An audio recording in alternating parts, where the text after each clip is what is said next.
तो जो दुख आपके ऊपर आया, उस दुख के कारण आप यहां आए,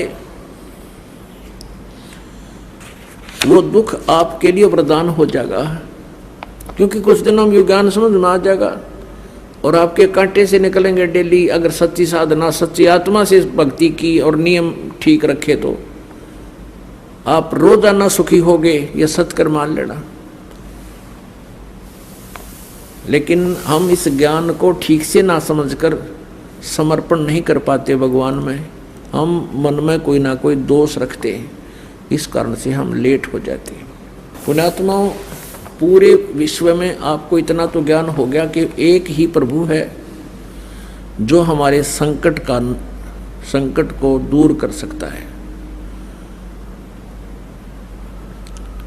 वही हमारा पाप नाशक है, पूर्ण मोक्षदायक है।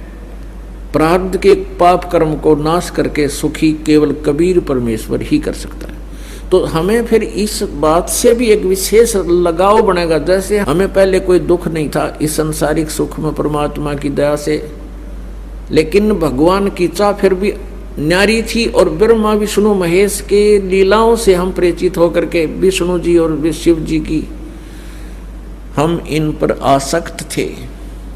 अब हम अपने भगवान कबीर जी की लीलाओं से हम परिचित होंगे तो इनमें भी हमारा एक विशेष प्रेम बन जाएगा।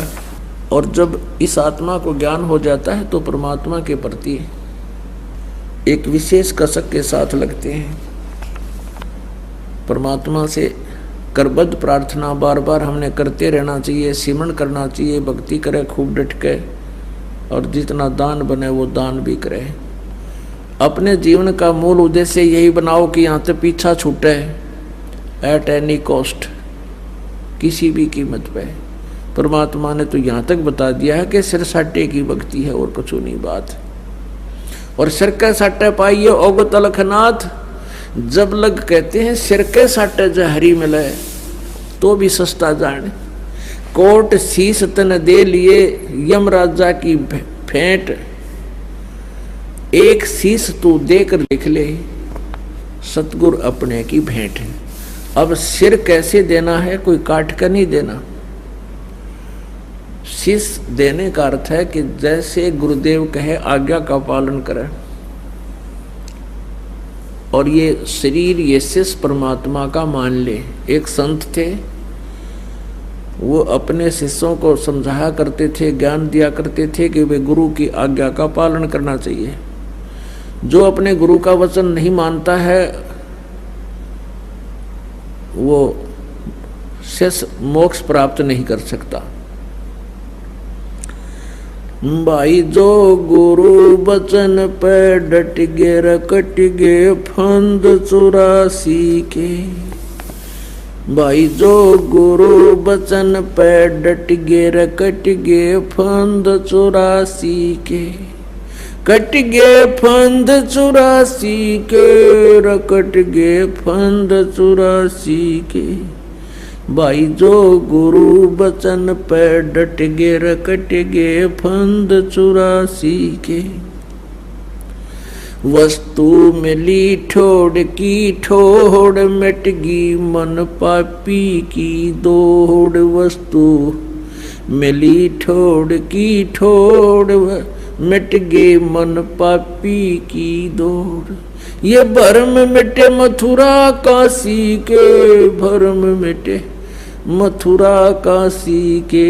भाई जो गुरु वचन पर डट गे रकट गे फंद 84 के। कट गे फंद 84 के, रकट गे फंद 84 के। भाई जो गुरु वचन पर डट गे। अब वो गुरु जी अपने शिष्यों को ये दृढ़ किया करता था कि गुरु की आज्ञा का पालन अवश्यमेव करना चाहिए। ऐसे शिक्षा दे रहे थे। और फिर कुछ देर के बाद कहते हैं कि भी सभी 5-7 जितने शिष्य थे आश्रम में कहने लगे, भाई इधर आओ बच्चों, आकांत जी, कि मेरे सिर में 5-5 जूते लगाओ। अब अभी तो गुरुजी कह रहे थे कि भाई गुरु के वचन का पालन करना चाहिए, और फिर गुरुजी के बारे में ये भी बताया जाता है कि गुरु is God. Suppose Guru is God, परमात्मा को मूलधन 100 रुपये मानना पड़ता है गुरु जी को, भगवान सपोज करके इसे गुरु जी को भगवान मान के हम अपने मोक्ष प्राप्ति वाले इस प्रश्न का हल कर सकते हैं, और इसका कोई विकल्प नहीं। अब भगवान के गुरु के जूते मारे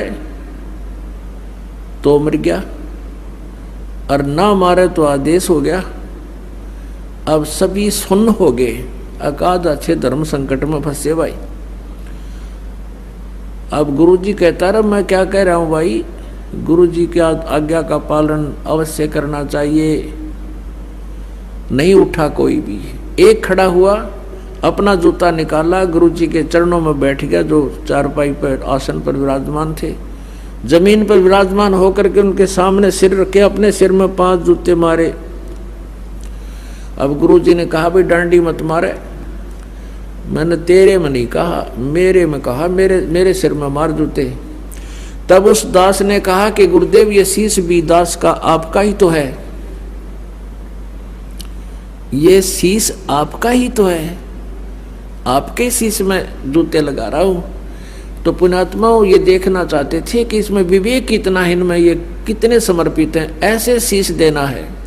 सिर सौंप्या गुरुदेव को, सफल हुआ ये शीश, नित्यानंद इस शीश पर आप बसे जगदीश।